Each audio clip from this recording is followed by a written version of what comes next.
Pero rolling na to eh. Rolling na ba? O sige, so ikakabit ko na. Ay, ha. Pero Wait. Paano Okay, kabit so- natin? Nakaupo na tayo. Oo, sige. Yan. Wait, pwede ba taas yung blick? Alam mo na ba yung name ng group namin before? Wala niya. Hindi nila mahulaan. Very creative. Pag nalaglag yung coin. Anong sound pag nalaglag yung coin? Care of Luis. Coin ba yun? Hindi. Coin. Di ba coin? Hindi coin. Yung ano natin nun is yung tunog pag bumagsak tayo sa kama. Di ba mali pa? Anong pag bumagsak sa anong tunog? Ayun na ganun. ano ka sa... Di naman wala. Splugudog. Splugudog. Yun yung name ng yun yung name ng production house namin nung college. College. Mind you, college. Kaya at nakaproduce kami ng 3 music video. College kids. Nagamit ko yun sa Sa YouTube pa yun, di ba? Andun pa. Hanggang ngayon, ginagamit ko yun sa resume ko dati. May pumasok mo sa top 10 list.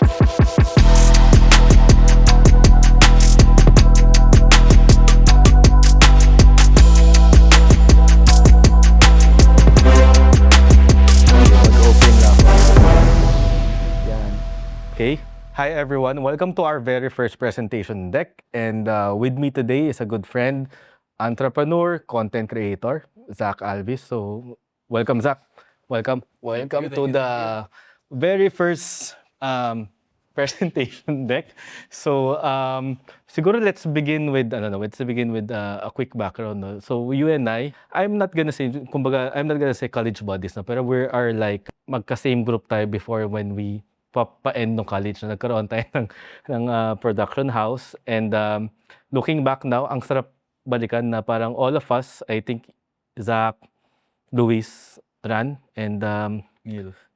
May kanya-kanya tayong path na content creator kasi Luis is my first client. No? So, yan. Luis is my first client. Si Ran has a studio also. And of course, si Neil is doing his own thing in terms of illustration. No? So, at times, minsan, pag nakikita ko kayo on Facebook, ang sarap nanding balikan. No?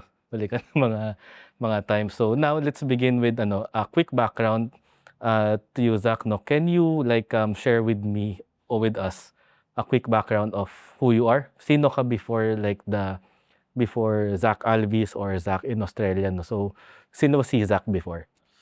Before, normal na bata na may camera, may mga ilaw, may access sa internet. So, creative industry. I have a production studio in Australia. It's called Ascent Studios. But before that, graduate tayo ng Benil. Work, yung studio natin, production house natin, yung Splugudog.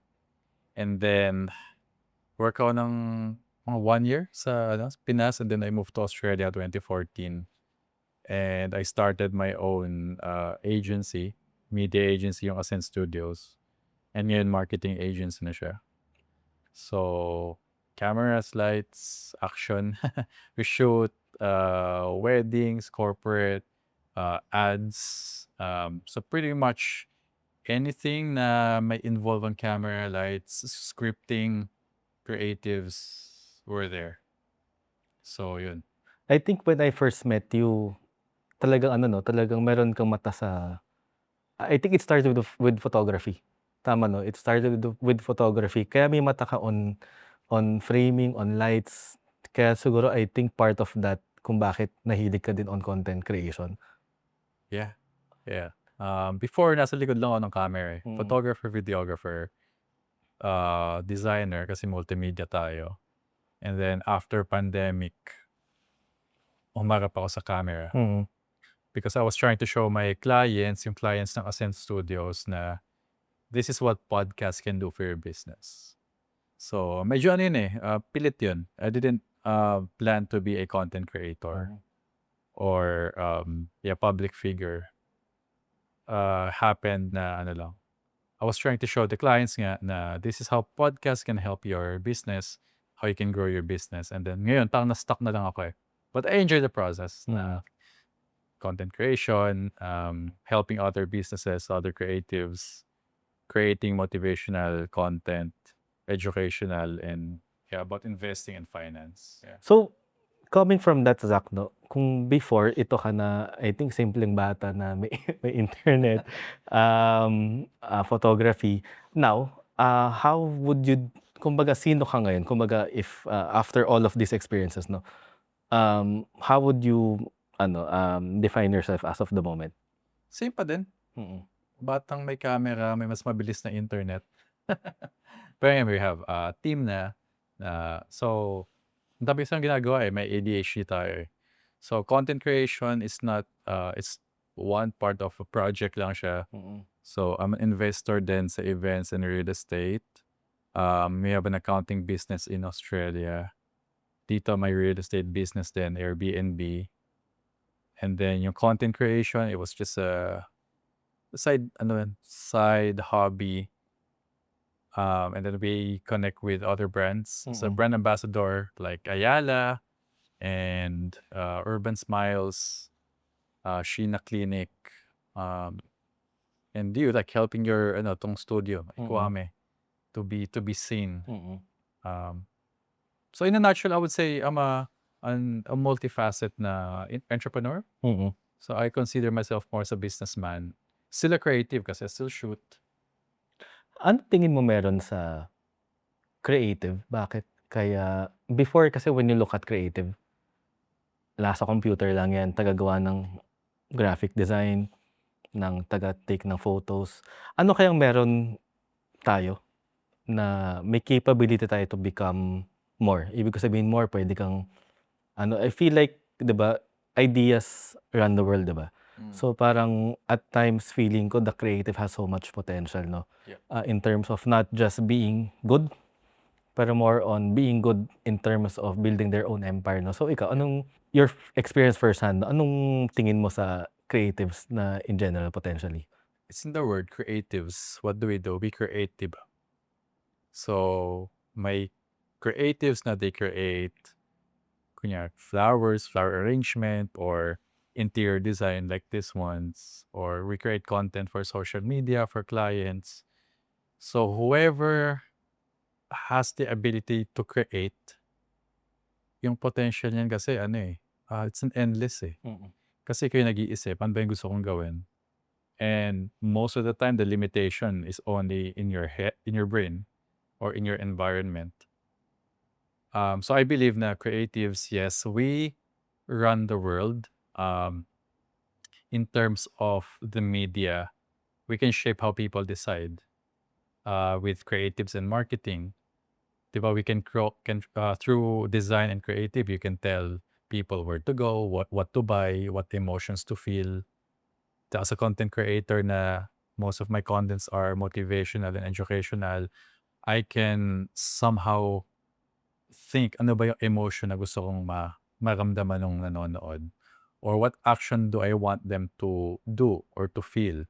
Ano yung call to action in, diba, in marketing world, the call to action is what do you want them to do after seeing your design, after reading your book, after reading your content, seeing your content.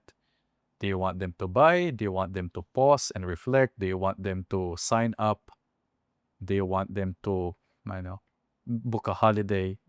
So, yun yung thing ko sa creatives. We are on top of the food chain, having the ability to control how people should act. Should act, controlling the narrative also, no? In terms of how it looks, Yeah. how it plays, ganyan. So, actually, I'm very proud to be a creative. I think that's one of the competitive side of me, no? Na parang may side of me na parang gusto kong iangat yung creative side, because when we were growing up, pag kumuha ka ng course about multimedia, graphic design, ang una sasabihin sa'yo, may pera ba dyan?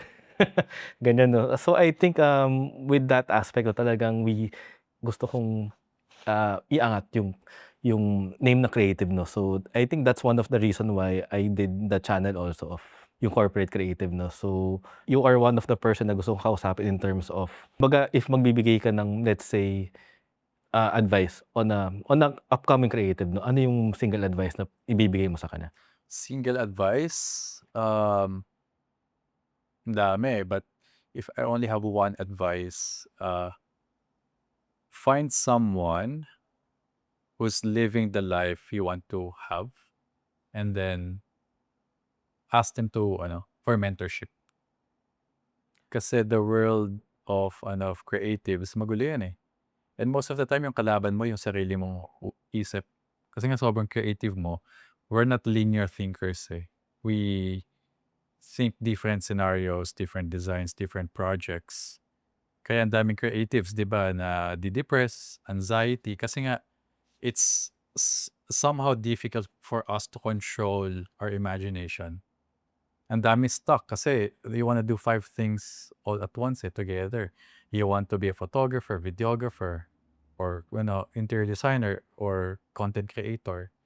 You can only do that kapag yung main platform mo, yung main source of income mo, overflowing na. But before that, kasi nakita nila, ba't si Elon Musk ang dami ginagawa? SpaceX, Tesla. Pero saan ba siya nag-start, di ba? Hinintay niya muna mag-overflow yung first business niya before he was able to do multiple things.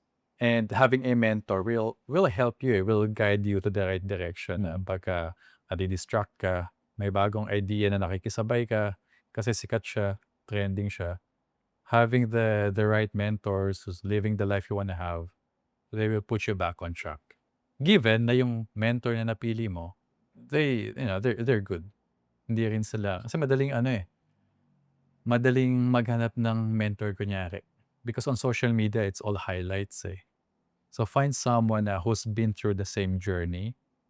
Kung galing ka sa hirap, maghanap ka ng mentor na came from poverty din, or yung same na paghihirapan nyo. Kasi yung mentor na galing sa yaman, yes, they're good, pero iba yung upbringing nila eh. Hindi nila na-experience yung na-experience mo ngayon. So we're all climbing the same summit, pero yung ibang part ng mountain, smooth yan eh. Iba, mas matarik, mas magaspang. So pili ka, sino ba yung nanggaling dito sa base camp na to? Sa mas mahirap or mas smooth? And then, ask them to mentor you. So yun, find a mentor. Kung nagsisimula ka pa lang. Find a mentor na gusto mo yun, yung pinuntahan na, ganun. Yeah, find a mentor na gusto mo yung ginagawa nila. Pareho kayo ng pinanggalingan, and they're already living the life you wanna have. Before ka maging ganito, Zac, I mean, may following ka na on socials, no? And I think you're trusted enough to speak your mind, no? Pero before ka maging ganito, was there a problem na you were trying to solve? Kunwari, gusto mong umangat sa buhay, kumita, or naghahanap ka ng niche on saan ka ba magpo-focus. So, before all of this, may problem ka bang tinry na isolve? Money problem. Kasi nga, I was a breadwinner, panganay ako. I was funding my parents' retirement kasi tumatanda na yung parents ko. I was sponsoring yung tuition fee ng mga kapatid ko. Nung nasa Australia ako, student din ako, I wasn't making that much pa. For me, I just want to put food on the table. Na hindi lang sa akin, kasama yung family ko. So, that was my main motivator before. Just have enough money. So, self-sustaining na yung family ko. So, I can do my own thing. In the beginning, ano yung objective mo in the beginning? Like, when you first, I think nung pumunta ka sa Australia, no? I think your main objective is to find money, no? And yung kumita. Pero now, after achieving all of this, no? Ano yung parang next, kumbaga yung main objective mo as of the moment? I'm only 33. So, dati kala ko yung mga 33, matanda na eh. But I feel, stronger, sharper than ever. And ang sarap kasi, life is like parang kotse. Dati ang goal mo lang is magkaroon ng gasolina. So you can go to destination, di ba? You have journey. Ngayon na marami ka ng gasolina, finances mo okay na, you just choose which direction do I want to go to. So, yeah, point A to point B na achieve, nakarating na sa point B, nakita mo na yung view, na-experience mo na, what's next? So, ngayon, you're just traveling life na. So ngayon, I'm enjoying business, connecting with different brands and people, helping other creatives, helping the Filipino community to also achieve the life that they want and solve the money problem at a young age. Kasi s- usually 70 to 90% ng problema mo money related eh. How to pay the bills, how to pay tuition fee, how to help your parents, how to migrate to another country, or how to start a business. Lahat yan, kailangan mo ng pera eh. So, once you solve the money problem, let's say 70%, okay na yung finances mo, may constant, may ano ka na, consistent na yung cash flow mo. What are you gonna do now with that money? Saan na yung direction mo ngayon? Do you feel like you're in your prime? Prime, hindi pa. Di pa? Hindi pa. I think, share ko lang, nung nasa SDA building tayo, I think I was 17 or 19 at that time. Sabi ko, by the age of 28, gusto ko, medyo comfortable na yung buhay ko. May bahay na ako, may business, settled down. And I was able to achieve that, 28. Yung na-achieve ko na yun, sabi ko, okay, what's next? I need to set another goal eh. Kailan ako mag-retire? When I say retire is completely you don't have to work for money. You still have to work pero selective ka na. Work that will make you happy. So ngayon, ang goal ko is yung nakikita kong prime, I'm 33, within the next 5 years, or 37 to 40, doon yung nakita kong mas prime. So, healthier, stronger, we have more capacity to help other people and build more business, travel more, and influence more people then. So, getting there. Yeah, Papunta na. papunta na. Sige. In terms of ano naman, location, Zac, no? Bakit kaya Australia? Sinadya mo or ano, nagkataon? Nagkataon lang na yung tita ko nandun. We were supposed to move to Australia when I was 7. Ready na yun. Yung age ng parents ko pasado. We were gonna migrate as a family. Pero sabi, medyo nag-back out yung parents ko. Sabi nila, actually, let's stay here. Dito kayo lumaki magkakapatid. So you learn the Filipino values. And then after you graduate college, you can do whatever you want. Mag-Australia ka, mag-US ka, Canada, go. Pero dito ka magtapos ng college. And then after, so when I was 7, tinutulungan na kami ng tita ko, yung kapatid ng mama ko to migrate. Pero na-pause yun. And then after ko mag-college, di ba nag-work tayo, nag-offer dito yung tita ko, you think it's time? Ako naman, hindi, parang na-enjoy ko pa kasi nag-shoot tayo din, music video, ang saya. And then I got a full-time job sa Ortigas, bahay ko sa Valenzuela. I would wake up 4 a.m. to get to Ortigas ng 8. Imagine 4 hours. Kasi ganun katagal yung biyahe eh. Diba? Sa MRT pa lang sa may Trinoma, yung pila doon, di ba? Kasi Valenzuela ka, diba? Tama? Yeah. Oo. So ano ba, Jeep, FX, lahat eh. Kung ano yung mabilis eh. Tapos mag-MRT ka pagdating mo sa work. Parang ano ka na eh, tapos ka na sa done for the day kasi yung bugbog mo sa travel. Ano eh, grabe. So yun yung ano sa akin, sabi, is this gonna be my life for the next 20, 30, 40 years? Sabi ko, let me try Australia nga for 1 year. So nag-student visa ako. 3 weeks pa lang ako doon, sabi ko, ayoko na umuwi. Kasi yung work ko doon, kitchen hand, naghugas ako ng plato. Same salary nung marketing manager namin dun sa company ko sa Ortigas na inalisan ko. I'm not even using my talent, my skills, yung pinag-aralan ko. I'm not even using my brain kasi naghuhugas ka lang ng pinggan eh. Dadating sa harap mo, wash mo, may machine na. Sabi ko, what more if I can use my creative license, my creative gift? Yun, doon ko nakita yung opportunity. Sabi ko, I think I can achieve my dream life 28 years old if I stay here.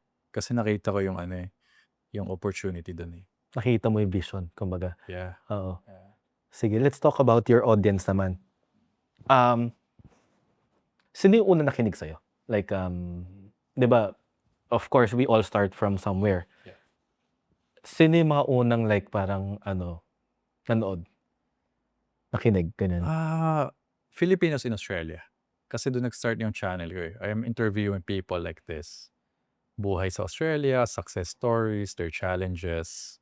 So, fresh eh. Kasi yung mga content creators and vloggers, typical na day in the life, may mga comedy creators, personal brand, pero pang wala yung nag-i-interview with higher production, with big cameras, lights, scripting, and color grading. So, nag-boom siya ng mabilis. Yun yung Zac in Australia pa yung pangalan ko. Yeah, I remember that. So, the first people na nag-tune in, Filipinos in Australia. And then slowly, nakita siya sa Pilipinas. People na-aspire sila to come to Australia, to be a migrant. And then, ngayon, global na yung audience natin eh. Yeah. Actually, yun nga yung next question ko. Kumbaga, from your first audience now, yung audience mo now is nagbago, no? Mas global. Was that the reason why tama ba? Correct me if I'm wrong, no? Zac in Australia, tapos Zac Yeah. Alviz ka para mas global, mas malaki. Yes. Oo. Kasi yung mga idol ko, yung mga fina-follow ko, kunyari si Joe Rogan. Joe Rogan lang siya eh. Si Stephen Bartlett, yun lang. Peter McKinnon. Wala silang, they just use their name. And sabi ko, if I want to make this big, I cannot be contained in Australia alone. I need to go global. So, pinalitan ko na, pangalan ko na lang. Kasi ako lang yung, ang dami ko na kasi naging kaapelido. May naging, alam mo yung pangalan nila and then in Australia. Kunyari, may naging Dey in Australia.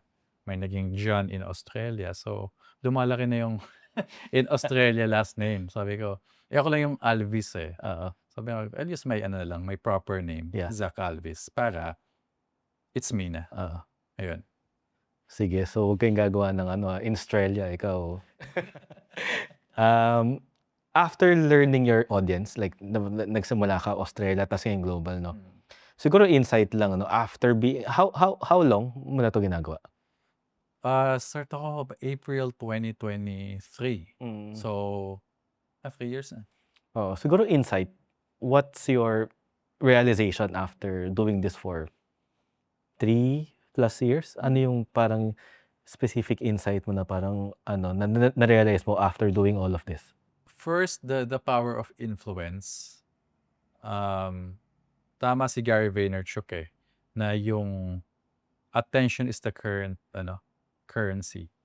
If you know how to get attention, money will overflow, connections, brand collaborations. Kasi people, brands, they go where the attention is.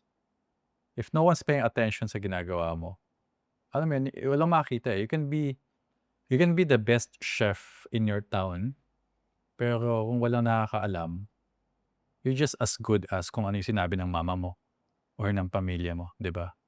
So you need to be to be seen by many people. So number 1, power of influence, attention. Number 2 is whatever you do, there will always be people na hindi matutuwa sa ginagawa mo. Even in your head, you think you're doing the right thing. You're helping people. You're educating them. I faced backlash multiple times na in my head, nung pinost ko siya, sabi ko, this is fine. This will go well. Tapos, iba yung naging reaction ng tao.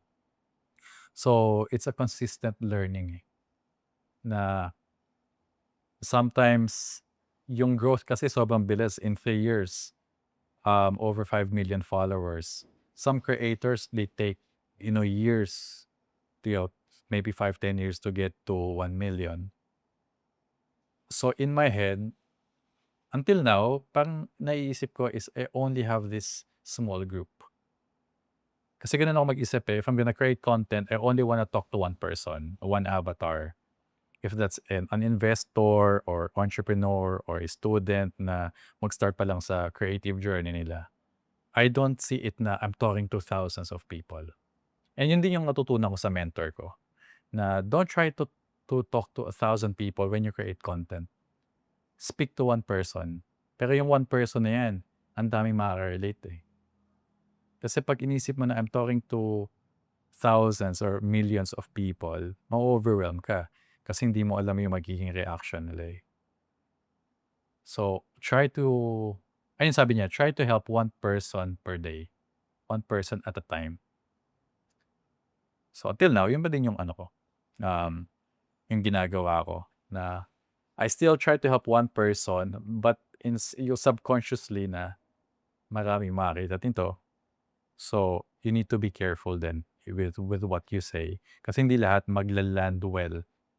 Kasi people can only understand you on their level of education, experience. And meron din mga tao na they just walang magawa. Alam mo yun? Ko-comment. Magko-comment lang na walang sense. Oo. So, but that's part of the game eh. Oo. Lahat naman, the GOATs, Jordan, Kobe, LeBron, Phelps, Tiger Woods, lahat sila. Mas matitindi nga yung mga bashers nun eh. Jordan niya, basher niya yung sarili niyang management, di ba? Si Jerry Krause.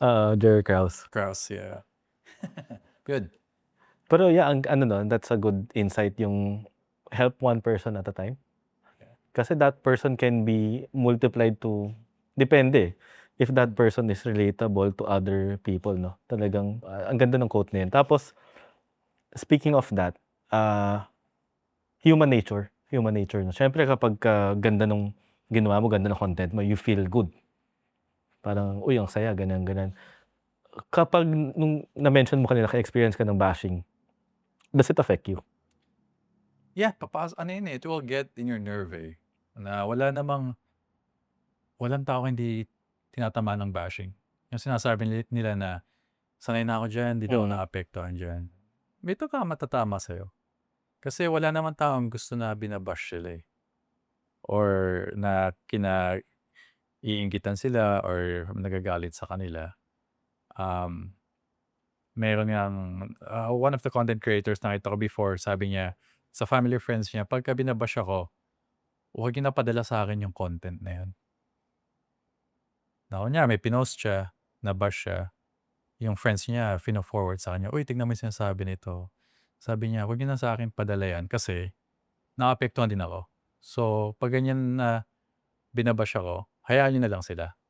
And disrespect my stillness, my privacy. Pero alam ko na pinag-uusapan nila ako. Yeah, oo. Yung decision of not caring at times, nakakatulong sa let's say peace of mind. Yeah. Kasi syempre paminsan not all people will like you. Pwede mo i-apply yan hindi lang sa social media, on your family, group of friends, even office mates. I'm the same thing. I choose to ignore yung papakinggan ko. Pero kung may sinabi sa akin hindi maganda, kahit wag mo na sabihin sa akin, okay lang. Ayoko na rin makarating sa akin kasi it will block my next path. Kumbaga if, for example, as simple as may presentation ako, gusto ko minsan kino-compare ko yung style ko in like a basketball game. Yeah. May certain, let's say, may certain kang ritual.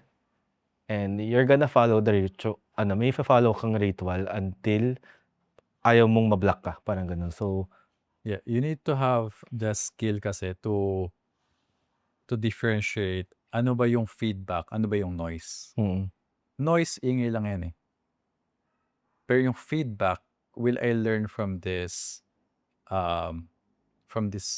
output ng client or yung expression ng followers mo, makikita mo naman sa comments yun eh. Kung anong klase yung atake nila. If their goal is to inisin ka lang or mag-express lang ng anger nila, versus someone who's trying to help you kasi follower talaga sila eh. And I listen to. Now you need to be open to listen to all advice, but only take advice from people who you admire.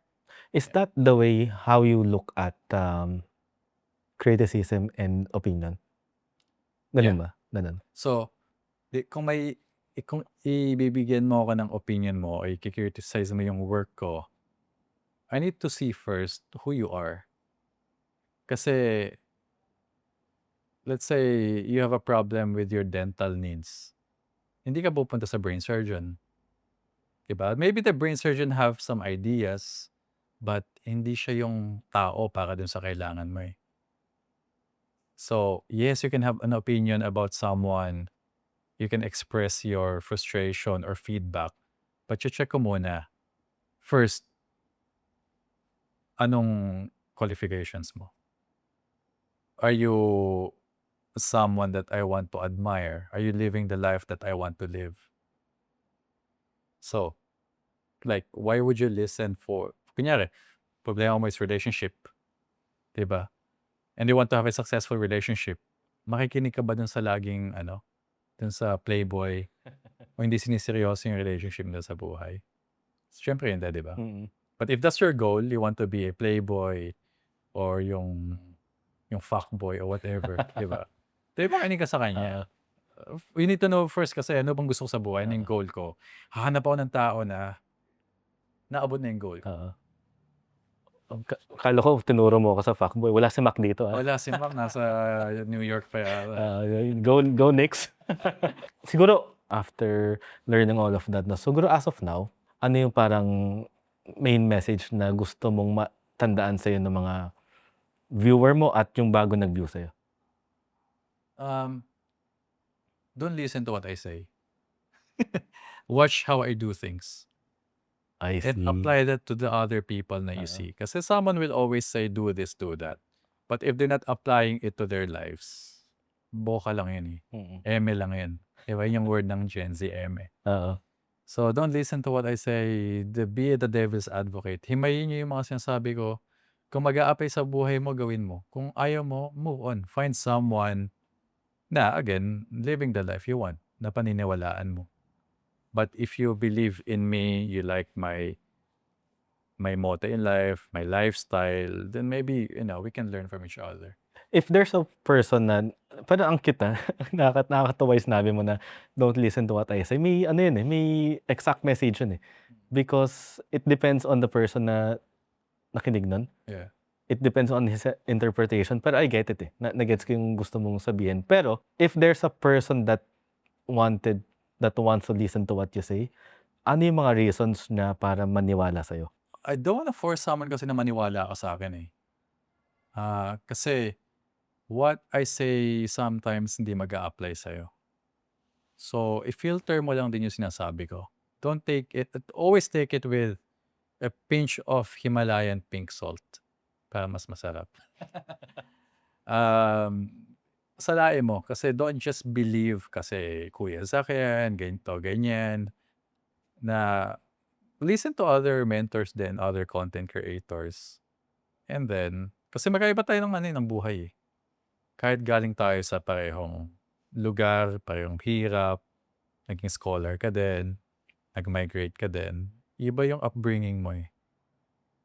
So, kung you feel resonated, or you feel connected din sa story ko, then keep listening, keep taking the advice hanggang hindi na siya nag-work sa'yo. Kasi I don't expect anyone to listen to me, to understand me hanggang dulo eh. Kasi nagbabago yung season ng buhay eh. And some followers or people, they will outgrow you. And that's, diba? Yung fina-follow ko sa Instagram or YouTube ng college, I don't follow most of them anymore. Kasi iba na yung buhay nila. Diba? Iba din yung pinili kong buhay. Nakala ko magiging National Geographic photographer ako. So that time, yun yung fina-follow ko eh. Sila, yung mga sikat na National Geographic photographer before, Steve, was it McCurry or something? Yung Sila, dito naman, sila John Chua, oo. yung mga Canon ambassadors, nag-shoot ng wildlife, nature. And then, nag-iba ako ng naging content creator ako. I became an entrepreneur, businessman, investor. So, yun yung mga taong pinapakinggan ko ngayon. People na like Alex Hermosi, Cody Sanchez, sila Robert Kiyosaki, Tim Dennings. Oo, for those who don't know, no, si Zac, when we met in college, talagang photography. Photography, di ba? Photographer. Portraits. I think kasama mo pa si ano nun eh, si Eric. Yeah, Eric Ah, Alzay. shoutout Eric. Nasa Mongolia ngayon yan. Mongolia. Nagsushoot ng mga, ewan ko, kalabaw kabayo dun. Oo. Oo. Sige, so, yun, I think before we end, siguro gusto ko lang tanungin sa'yo, ano next step sa'yo? My next step, I don't announce my next step eh. Ay, di ba? Okay. I just, Abangan nyo. kasi nga maligat yung isip ko. Oo. I might say na gusto kong mag-open ng cafe in the next 3 months. Tapos nagbago yung season. I realized, hindi ko ba siya gusto. It was just an emotion-based decision. So I just, I don't usually tell people what I want to do. I tell them kapag I'm on my, on my way there. I used a quote before na you post your selfie when you get to the summit, not when you're at the base camp. Baka hindi matuloy. Baka hindi matuloy. Oo mamaya, kapusin ka ng oxygen. Nangyari sa akin yung once. Yeah. Masyado ako na-excite. You can document it, pero pinopost ko siya once I have results na. Pag alam ko, okay, I've gone through the journey, I've been to the challenges, may matututunan na yung tao. Kasi I don't wanna waste anyone's time din. Or, I don't want them to feel hopeful tapos biglang magbago yung, yung direction. Ayun, so I just, show the evidence, the proof. Pero I document things pa. Para in case. Yung mga sinasabihan ko ng plano ko, the people really close to me, mentors, so they can guide me. Para masabihan ka ng guidance, no? Yeah, kasi mentors, they're just like, tour guide. Diba? Kasi lagi sila, nakapunta na sa destination na gusto mo. They tell you na pag diyan ko dumaan, mas madali dyan. Pero mas mahaba. Dito, mas mahirap, pero mas mabilis. And those are the good mentors. Bibigyan ng direction. Hindi nila i-force, pero sasabihin nila possible outcome. Yeah. Not saying na parang dito ako pumunta. Yun yung mga magagandang mentors na yun. Bibigyan ka lang ng possible outcome. For me personally, ang magaling na mentor is they will show you the bigger picture. Pero they will not force you na, hindi, dito ka lang. Kasi dito lang yung tama. Kasi dito lang ako dumaan. So, personally yun na if you meet a mentor, tapos isang way lang yung pinapakita niya, na ito lang yung tama, dito ka lang yayaman, dito ka lang gagaling, I feel like medyo red flag yun eh. Say, good mentor or pastor or steward, papakita niya ito yung mga options mo. Tapos ikaw pa din mamimili. Kasi buhay mo yan eh. Explain ko lang sa'yo, pag dito ka dumaan, ganito yung ma-experience mo. Personally, ito yung nag-work sa akin. Ito naman yung nag-work sa kaibigan ko. So, ano yung goal mo? Ano yung tolerance mo in pain? Kasi iba, gusto nahihirapan sila eh. They feel more, fulfilled. Pag hindi nila pinaghirapan yung isang bagay, feeling nila hindi nila deserve.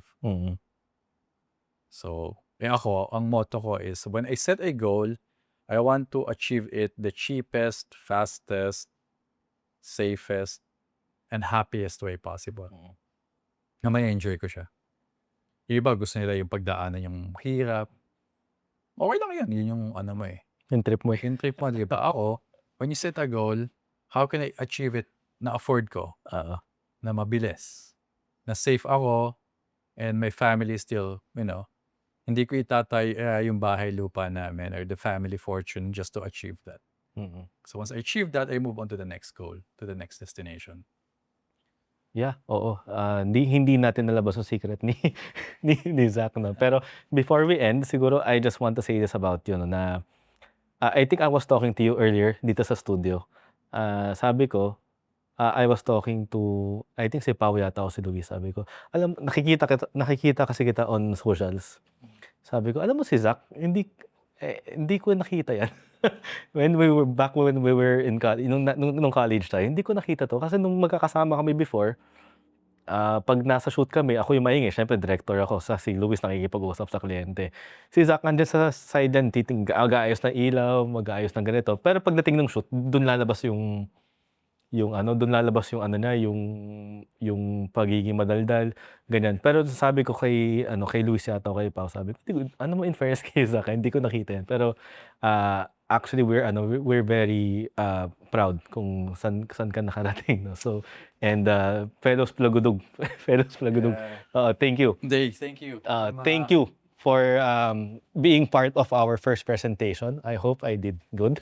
Yeah, I'm very proud of you din kasi yun nga, nag-work tayo before ng college. We've done projects together. We slept on the same bedroom with the team eh. Ay, oo, nalala ka nag-edit tayo. Yung room ni Luis, yung studio natin. Oo nga pala. Studio natin. Ilan tayo doon? Tatlo tayo, magkakatabi tayo sa kama kasi we work till morning. Andun lang tayo. So, from that one bedroom ni Luis na ginawa nating office, na now you have your own team, you have your own business, your own family, your own studio. You're doing well. You're doing well. So, yeah. And may kasalanan sa akin si Luis doon. Yung di niya sinabing may sabon ng aso doon sa loob. Yun yung pinagmug. Ay, sabon ng aso. Yun yung ginamit. Luis. Yeah. Anyway, yun. So, that ends our presentation. So, we're happy to present my good friend, Zac. So, Zac, once again, thank you at Thank you. We'll continue to follow you at i-follow mo din kami, i-follow back mo kami. Ayan. So, thank you, Zac. And yun, that ends our presentation. Whew.